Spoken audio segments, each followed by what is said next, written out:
भारत देश के पास दो ऐसी धरोहर थी जिससे भारत बाकी देशों कोसों आगे था, लेकिन अफसोस वो दोनों धरोहर नष्ट कर दी गई। दो विश्वविद्यालय तक्षशिला और नालंदा, जिनके बारे में आप सभी लोग जानते हैं। एक सर्वे के अनुसार 90% भारतीयों को नालंदा यूनिवर्सिटी के बारे में बेसिक नॉलेज तो है। एक प्रख्यात यूनिवर्सिटी थी जिसमें 90 लाख से ज्यादा किताबें और मैन्युस्क्रिप्ट्स थे, जिसमें 9 मंजिल की लाइब्रेरी थी और जिसे जब जलाया गया तो 3 महीने तक जलती रही। लेकिन वो जलाई किसने? उसको नष्ट करने का मकसद क्या था? ये बहुत ही कम लोग जानते हैं। और उसी सर्वे के अनुसार तक्षशिला यूनिवर्सिटी के बारे में सिर्फ 5% भारतीयों को मालूम है कि वो यूनिवर्सिटी कब बनी, क्यों नष्ट हुई, किसने नष्ट की, वगैरह वगैरह। तो आइए आज हम बात करेंगे तक्षशिला और नालंदा यूनिवर्सिटी के बारे में। क्या इनकी खासियत थी, इनको किसने और क्यों नष्ट किया।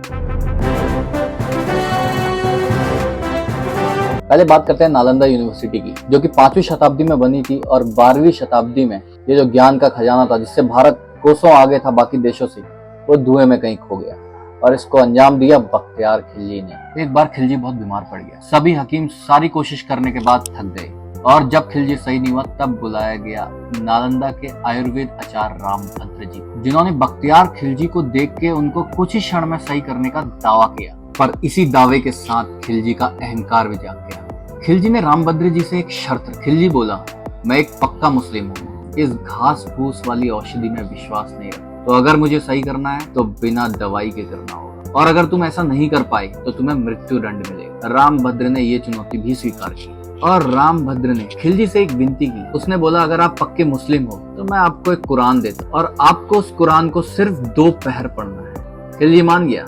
उसने लगातार 2 पहर कुरान पढ़ी और वो सही हो गया। जब रामभद्र जी से पूछा गया तो उसने बताया कि उसने कुरान के सभी पन्नों में दवाई लगा दी। तो खिलजी कुरान पढ़ने के साथ साथ वो दवाई भी सांस के तौर पर ले रहा था। इतना अतुल्य था हमारे देश की मेडिकल साइंस। इसके बाद खिलजी रामभद्र जी से बहुत प्रभावित हुआ और उसने निवेदन किया नालंदा में उसको और उसके सैकड़ों साथियों को शिक्षा दी जाए। वैसे तो तक्षशिला और नालंदा विश्व प्रसिद्ध विश्वविद्यालय थे, जहाँ पर देश विदेशों से लोग पढ़ने आते थे। पर अगर भारत देश के संदर्भ में आपको समझाऊं तो तक्षशिला IIT JEE है और नालंदा AIEEE है। और इसी तरह का यहाँ पर एंट्रेंस एग्जाम्स भी होते थे। 14 साल से शुरू होते थे एग्जाम्स। अगर कोई भी विद्यार्थी वो एंट्रेंस एग्जाम क्वालिफाई नहीं करता था तो उससे वहां पर दाखिला नहीं मिलता था। और यही हुआ बख्तियार खिलजी और उसके साथियों के साथ। जब गुरुकुल के आचार्यों ने उन्हें एडमिशन देने से मना कर दिया तो तैश में आकर उन्होंने नालंदा यूनिवर्सिटी जला डाली और भारत की एक धरोहर हमेशा के लिए नष्ट हो गई। हालांकि इसे रेनोवेट कर दिया गया है। मोदी जी द्वारा सनातन धर्म को रिवाइव करने के लिए एक ऐतिहासिक कदम है। अब बात करते हैं तक्षशिला विश्वविद्यालय की, ऐसी यूनिवर्सिटी जिसके बारे में सिर्फ 5% भारतीयों को मालूम है, जिसका निर्माण कब हुआ कोई नहीं जानता, पर बाकी सभी विश्वविद्यालय में सबसे प्राचीन यही यूनिवर्सिटी, जिसका उल्लेख रामायण और ऋग्वेद में भी आता है। तक्षशिला में छोटे छोटे 100 से भी ज्यादा गुरुकुल बने हुए और यहाँ के गुरुकुल के आचार्यों का कद आप इस बात से लगा सकते हैं कि यहाँ के विद्यार्थी आचार्य चाणक्य जैसे थे, चंद्रगुप्त मौर्य जैसे चक्रवर्ती सम्राट, गौतम बुद्ध के प्रसिद्ध वैद्य जीवक और पंचतंत्र के अमर लेखक विष्णु शर्मा।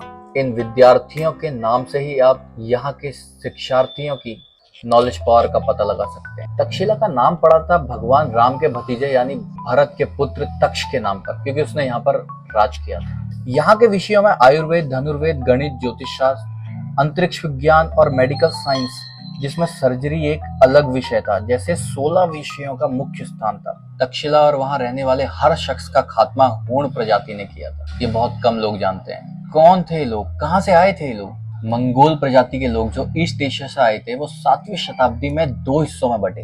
एक गए यूरोप और दूसरे आर्कटिक ओशन से भारत में प्रवेश कर गए और इन्हीं लोगों का नाम पड़ा हूण प्रजाति। इनकी खासियत ये थी कि इतने क्रूर थे कि इनको रास्ते में जो भी मिलता था उसको खत्म कर देते। इनका कोई मकसद नहीं था, इनका कोई धर्म नहीं था। इनका खात्मा कैसे हुआ? जैसे जैसे ये बौद्ध के संपर्क में आए ये बौद्ध होते चले गए, ये हिंदुओं के संपर्क में आए ये हिंदू होते चले गए। इस तरह हूण प्रजाति का हुआ खात्मा। अनुमान लगाते हैं कि ये टेलीपैथी, मेडिकल साइंस, अंतरिक्ष विज्ञान और मेडिटेशन जैसे विषयों पे आज जो भारत ने तरक्की की है, तक्षशिला का फर्स्ट ईयर का स्टूडेंट इससे ज्यादा जानता था। तक्षशिला में प्रवेश केवल अपार बुद्धि वाला स्टूडेंट ही कर सकता था।